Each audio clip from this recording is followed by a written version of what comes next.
Welcome back, guys. I'm here with Manuela, the Chief Editor of London Business News.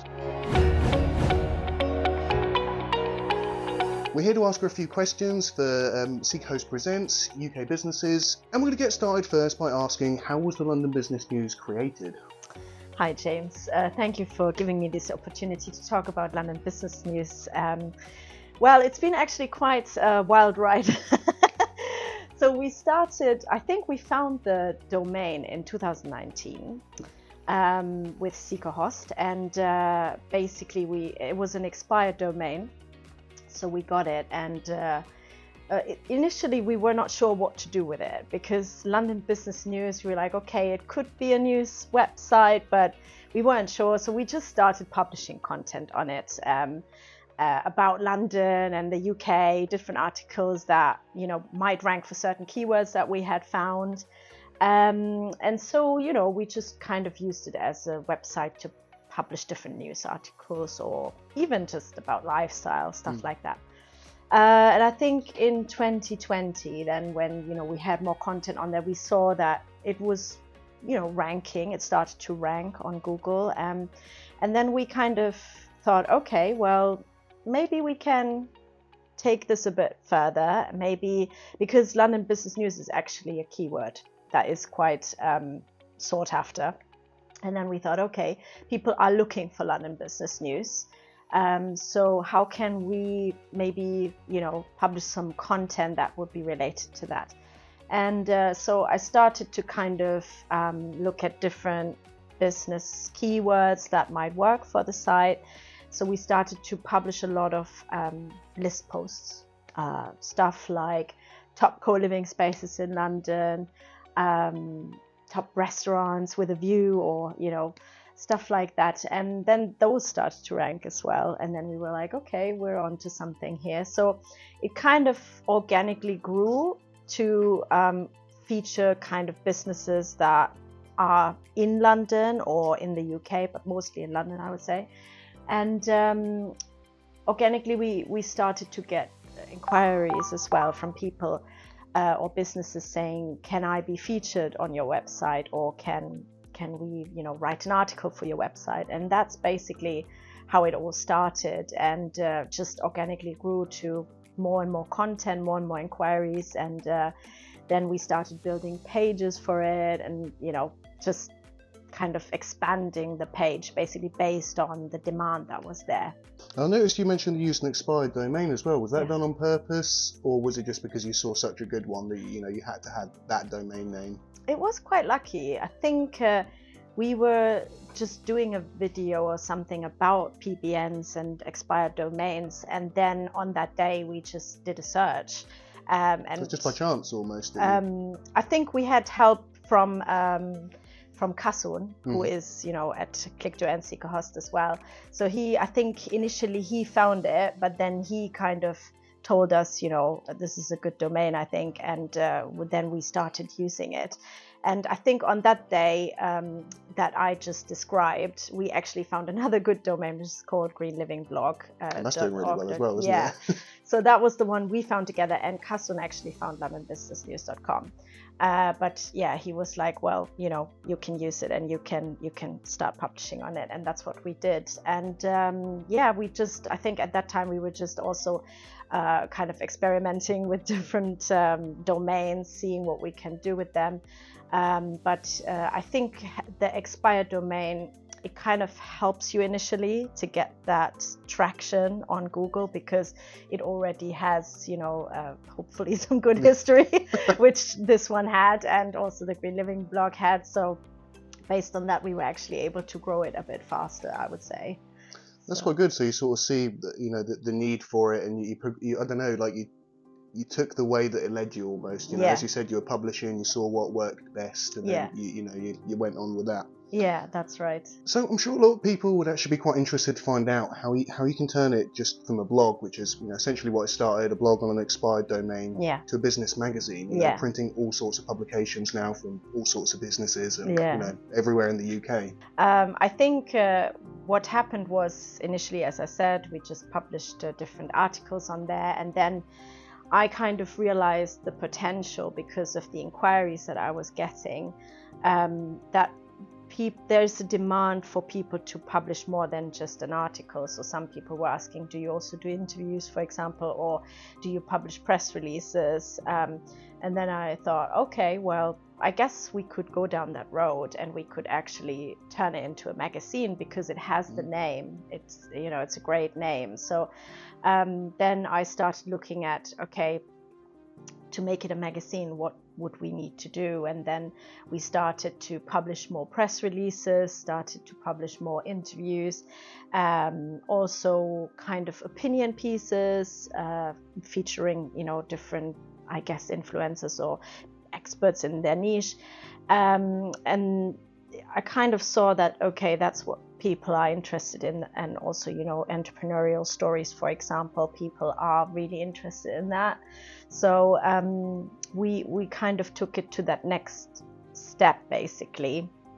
Had to change the way we designed the homepage, for example, because we had to kind of find ways to feature the interviews and the different formats that we were offering.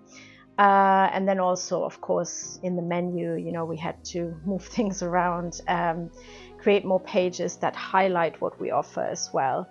But I think that helped us to turn it into a magazine, because obviously a magazine is different from a blog. A blog is more about maybe sharing a personal story, sharing your insights as a person.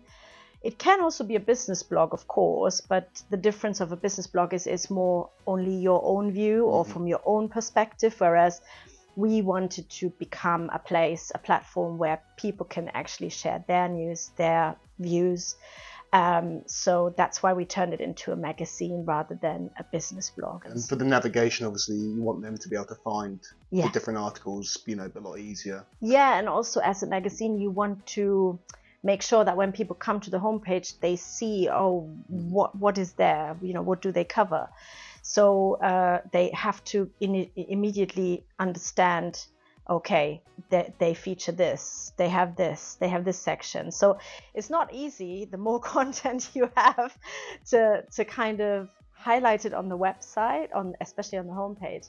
So that's still a challenge now because we're growing, and I'm still thinking, okay, how can we show different things better, make it more prominent? But I'm sure we will evolve and we will learn to improve that as well. Improving with time as always. Yeah. So you mentioned about press releases, actually. First of all, just for anybody that doesn't know, if I could get you to explain what a press release is, and then also why you feature press releases. Sure, no problem. So press releases are basically, an announcement by a business, or could even be an individual. Somebody's launching a book or a show or whatever it is. So it's basically an announcement or a piece of news that somebody's sharing. So in that sense, it's promotional. It's, they're promoting whatever they're doing.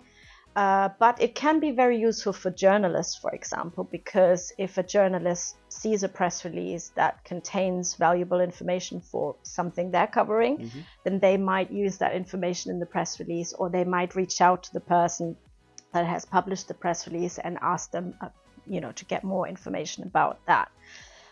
Big businesses do it all the time.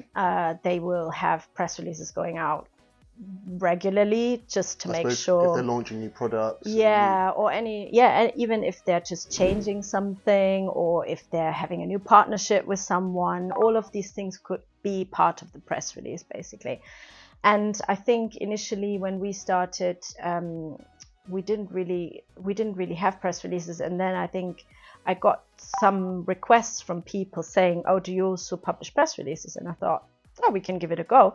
And some of them actually ranked really well because they had, the business name in it. So we got press releases from quite established companies like WeWork, for example, or Smile Direct Club, or, different companies that are quite known already. So I thought, okay, I'll give it a go and see how these work. And then, they worked quite well for our site. And I wanted to change it into a more customized approach, because what usually happens is somebody sends a press release out to many platforms and they just publish it as it is. Usually you don't really get a link back, or sometimes a no follow link, but I wanted to turn it more into a more unique publication. So we call it media releases at the London Business News, and we include kind of videos sometimes, or social media posts or posters or whatever they want to include as well, because I believe that the content needs to be valuable, and if you see a press release 1,000 times somewhere, then you're not going to read it again and again. So I believe in the power of the news. Can be the same, but it has to be kind of tailored to the audience that it's for. So that's our approach, and I think it has worked quite well for us, but it's not always easy to convince people, especially in PR, because they just want to get it quickly out. They don't want to spend time on customizing it, but we do that for them. But it's not always easy to convince people that that's the right thing. I suppose, as hard as it is, it does put you one step ahead at the end of the day, because if your article outshines all the rest that look the same, that's essentially going to help the company more, as much as I would they might say not see it in the first place. I think what they should look at is, okay, how can they turn this piece of news into a valuable asset on different platforms, rather than just saying, I have one piece of news and I'm just going to share it across the board, because different people will see it on different platforms. So it's like email marketing, isn't it? You need to cater to the right audience, otherwise people are not going to look at it. Of course, So it's the same with press releases, basically. Another thing that I noticed actually you got on there is you've got some interviews as well. Yeah. How come you started with the interview process, and could you explain a bit more about the interviews that you have on London Business News? Absolutely, sure. I think our first client was a search engine, and they were just trying to get more attention, and they asked me, do you also do interviews? And I said, I'm happy to do one for you, because I thought it was a quite bold approach to compete with Google. For anyone who's bold enough to do that, I was like, I want to know how you're doing that. So it's not often you hear of search engines, is it, or newer search engines these days? I mean, I guess there's DuckDuckGo and others, but it's very tough to compete with Google. It's very difficult. So I like their approach, and so then I interviewed them, and I think that was one of the first interviews we published, and people, I guess, saw the interview, and then more and more people inquired.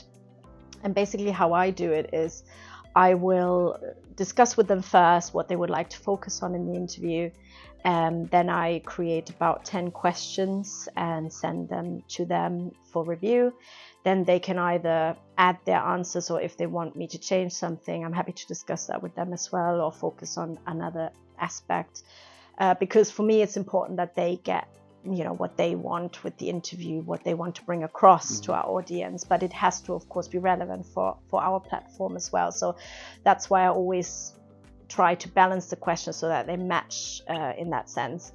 And then we just publish it with their images, with their links to their website, to their socials. If they want to include a video, they can. Any kind of media that they would like to add, we add them for them. And it's kind of, I think what people like about interviews is that they kind of get to know the person that's behind the product or the business. And I think that's what gives them credibility. And I believe that the interview format is very important, especially for magazines, because you see it even now, when you look at YouTube, so many channels that interview people, business owners, entrepreneurs, even, influencers, whoever, they do quite well because people are interested in the human story. Yeah. And I bet it must take a lot of research to be able to get the right questions for the right people. Absolutely. So that's one thing I think people might not be aware of. So whenever I curate the questions, I really do a bit of research about the business. I research the people behind it as well, and kind of try to find a unique, a unique piece of information or something that could be quite interesting for people to read. And the value they get from that is that obviously, you know, it will be a very unique piece of publication for them.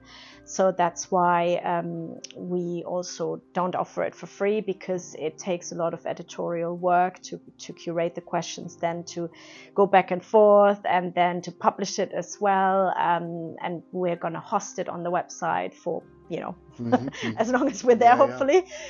So it will be there, it will rank on Google. So there's lots of benefits from having it on the website. So, and another way to sort of get your you know, the stories or things that you feature on the website, you know, seen, is getting it sponsored. I just wanted to ask you, do you also publish sponsored content to, you know, obviously feature people a little bit further up?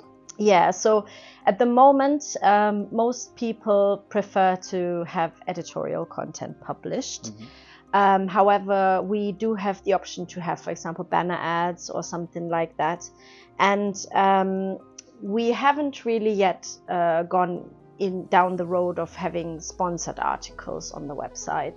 But that's certainly something we can offer if people would be interested in. I think the value of sponsored content, which is often underestimated, is that it's actually, in my view, I think it probably works better than an advert, because an advert is, you know, it has to be very converting to actually get clicks and get people to buy something or pay. Whereas a sponsored article, it can be really good, you know, and it can be quite a good way to convert customers, because it could be an informational article about what they do or something they have worked on or developed or whatever. And even though you are promoting your product or your service, you're still giving value to the reader. So that's why I think there is value in sponsored content, no doubt. Editorial content, obviously people like it because when we publish editorial content, we make sure that the information is verified. And I guess that's why it's the preferred format of a lot of people, because they want to make sure that a journalist or, you know, a writer has double checked the facts and information in that piece. The sponsored content wouldn't necessarily have that, because it's more like an advert, I guess. And it's quite important for you, isn't it? Because you don't want to be putting something out as well that isn't correct, and then, you know, because obviously you got to have correct articles, especially if you've got journalists actually looking at your stuff, potentially using some of the information. Yeah, and I would say that's one of our strengths as well. You know, when we do the list post, for example, and we review different businesses, we really research them well. We look at their ratings, we look at anything else that would be of value to the readers, and then we rank them usually based on our research, so that when a reader, you know, looks for top co-living spaces, they will know, oh, okay, so these are the top 3, and then obviously they will find the pricing and all of that information, which will help them to make a quicker, faster and better decision about what they're going to do. So that's our goal. Obviously, if you know, if you're watching this and you're looking to advertise with London Business News, how would you go about that? Right, so I would say the best approach is to either email us at info@londonbusinessnews.com, or we have a chatbot on the website as well. So if you want to just chat with me, you can just, you know, get in touch with me via the chatbot. But the email is usually the best way, because via email you can then also share files and stuff like that.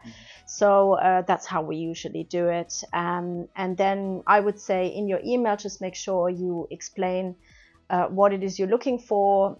Check out the formats that we offer already on our website before you even contact us, because you need to know what you're looking for.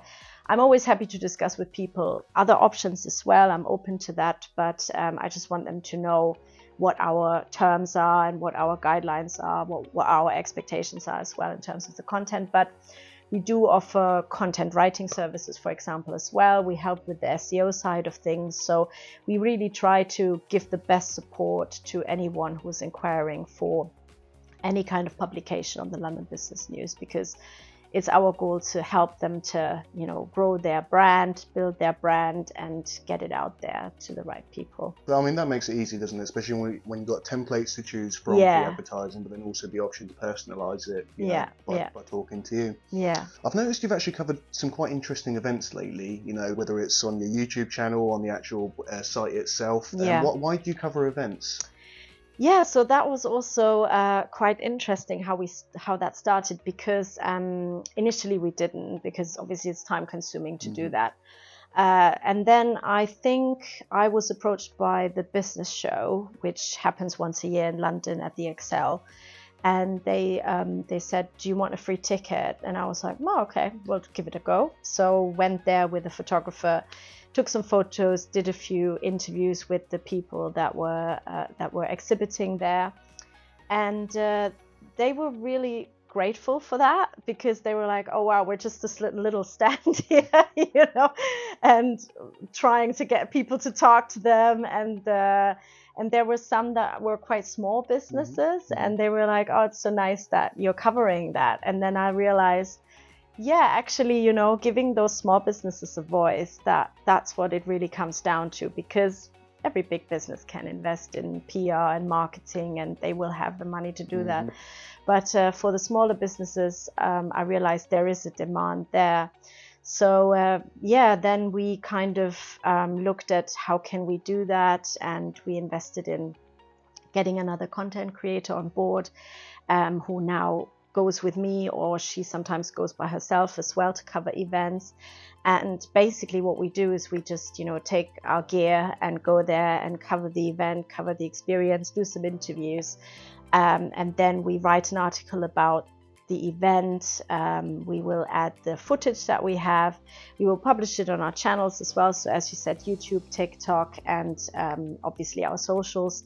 And in that way, we feel we're giving them a bit of traction, because we're obviously tagging them as well. So it should help to give them more exposure online. And as we grow, as our website grows, you know, people will find their events, and then that will help them to get more exposure as well, to get hopefully more visitors and more people signing up for the events as well. It's a great story, really, how it started with just simply an expired domain, and it's now built up to, you know, pretty much a business, and you've got creators coming on board to help you with the...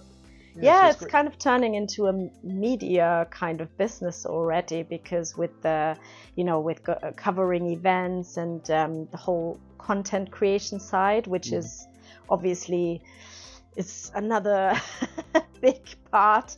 But I think that's where the future is going, even for magazines, because, you know, when you look at YouTube and everything, all these magazines are now producing lots of videos, because they know that's where the readership can come from as well, you know. Of course, I mean, online articles, if they've got a video, like even myself personally, I watch them once they have a video on. If they don't, it can get a little bit, you know, so it helps. It really does. Definitely, yeah, absolutely. And we're seeing that as well. We're seeing that, you know, to grow a brand, it's almost impossible not to create content on different channels, because that's where people are nowadays. That's where they spend most of their time, like you said, TikTok, YouTube, exactly. you know. Yeah, absolutely, yeah. And just to finish off as well, we noticed you have guest post publishing on London Business News, and obviously it's not free to guest post publish. And I just wanted to ask, how come it's not free? What are the reasons, and obviously the benefit of getting guest posting? Yeah, sure.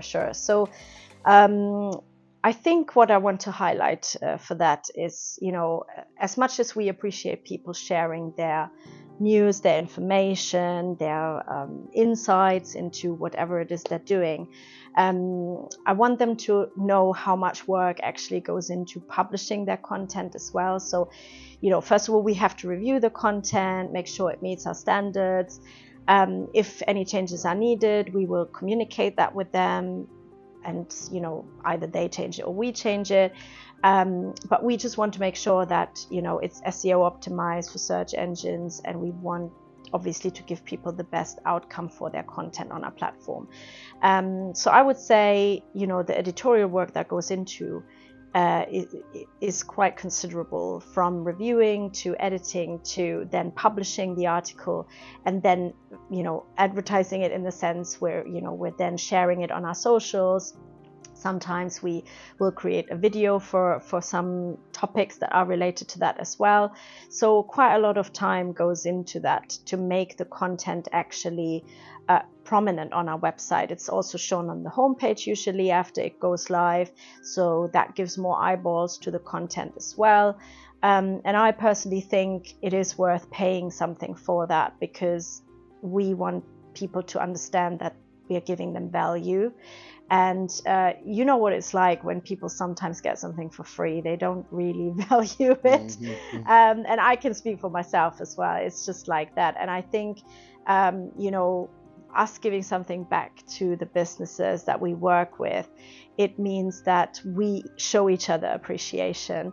And also what I want to highlight is that that money doesn't just go into somebody's pocket. It's actually that we reinvest that money to grow the website. So it's added value for them. So it's almost like they're investing in having their content, you know, being kind of pushed and boosted, right? So it's not like you're just spending money on something. You're actually, it's an investment. It's definitely an investment. That's how I see it. Oh, no, I totally agree. I think there's a big difference between, you know, free and paid, because you know, you get what you pay for, isn't it? If you go and get a guest post for free or $10, you know, you're not going to get that much benefit from it. Whereas if you're, you know, and like you said, reinvestment's important. Yeah. You know, you're constantly growing, evolving, and getting better. Yeah. And no, it's been really great to speak to you, actually. Well, great speaking to you. Yeah, you can actually find us. We have a lovely business card now as well, and at the back we've got our social. So we're literally